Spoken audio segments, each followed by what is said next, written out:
తను గీసినటువంటి ఒక చిత్రాన్ని ఒకడు పనిగట్టుకొని చెడగొడితే దాన్ని మళ్ళీ ఇంకొక షేపులోకి మార్చుకోవటం, మళ్ళీ దాన్ని జడగొడితే దాన్ని ఇంకో షేపులోకి మార్చుకోవటం, దాన్ని జడగొడితే దాన్ని ఇంకో షేపులోకి మార్చుకోవటం మనుషుడైన ఒక చిత్రకారునికి సాధ్యమైంది. అంతకంటే జ్ఞానవంతుడు కదా దేవుడు.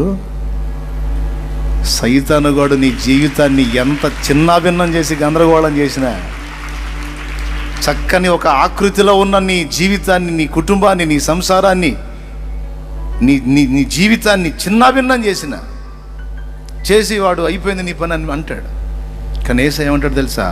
ఆహా, అట్ట గీతలు గీశాడా వాడు, నువ్వేం భయపడవాకు, అందులో నుంచే నేను ఇంకొక షేపు తీసుకొస్తా, ఆ గీతల్లోంచి ఇంకొక షేపు నేను తీసుకొస్తా, నేనున్నా కదా, నేను మలుస్తా, నా వైపు చూడు, భయపడవాక. అది అయిపోయింది. ఆ పిచ్చి గీతలే ఒక జలపాతంలాగా మార్చిపడేసిన చిత్రకారుని వల్లే పిచ్చి గీతల్లాగా అయిపోయిన మన బ్రతుకుని ఒక ఆకృతిలోనికి దేవుడు తేలేడంటారా? ఎంతమందికి విశ్వాసం వచ్చిందండి? ఇప్పుడు నీ లైఫ్ని గురించి నువ్వు ఊహించు. ఫస్ట్ ఒకటి గీశాడు, ఒకడు చెడగొట్టి సంతోషపడ్డాడు అనుకుందాం.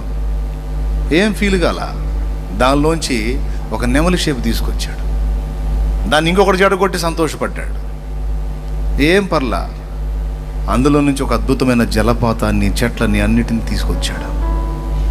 ఇలాగా 100 సార్లు చెడగొట్టిన 100 షేపులు తెస్తాడా లేదా? మరి మనుషునికే ఇది సాధ్యమైనప్పుడు దేవునికి సాధ్యం కాదా అని అడుగుతున్నాను నేను.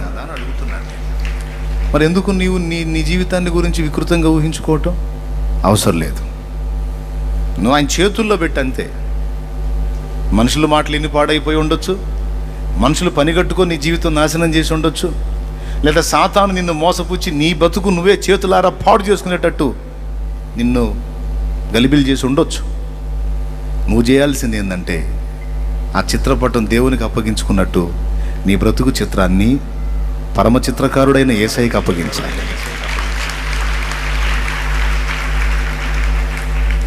అప్పుడు మొత్తం మార్చిపడేసి శూన్యులాగా గందరగోళం అయిపోయిన నీ జీవితం నుంచి ఒక సుందరమైన ఆకృతిని ఆయన తీస్తాడు బయటికి.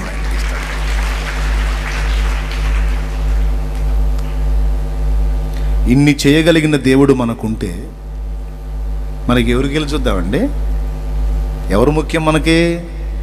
ఎవరు మెయిన్? ఎవరు కావాలి మనకి?